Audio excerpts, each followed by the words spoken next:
I was in the classroom with a group of 8th grade girls, and I asked them to tell me what their goals were. This one particular young lady said that she wanted to have 2 kids. So I said, so are you going to have a husband? And she said, nope. And I said, please tell me why you would choose in the 8th grade to have a goal of having 2 kids and not be married. She said, because if I'm married to him, I can't collect child support. And then she said, why should I marry a man that I have kids by? He might have issues or something. He might be on drugs. And I said, well, if he's too bad to be your husband, do you really think he's going to make a better father? And she didn't get it. And I said, let me tell you how this will probably play out. I said, if he has kids by you, probably not the first one he's had kids by. I said, so what you'll have to do is get in line behind the first baby mama.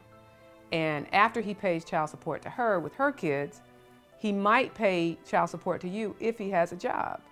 But for an 8th grade girl, and I will tell you, this is not something that a conclusion she came to on her own. This is something she has lived. Because no 8th grader is going to say, if I'm married to a man, there's nothing anybody can do to make him take care of me, but if I'm not, the government can make him take care of me.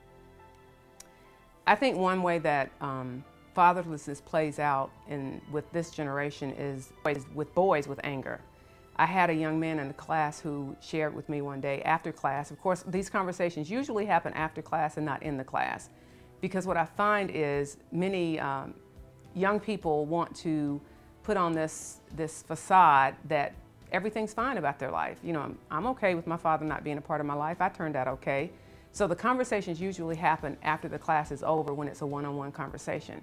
But this young man said, after the class was over, he said, I usually try to pretend that it's not a problem that my father's not a part of my life. And he said, I try not to get upset with my mom, but recently, you know, little small things have been making me really angry. He said, I'm on the football team here at school, and just the other night, all the football players had to wear a necktie to the game. He said, my mother had to call one of her friends to tie my necktie. He said, do you know how angry that made me? He said, my father should have taught me how to tie a tie.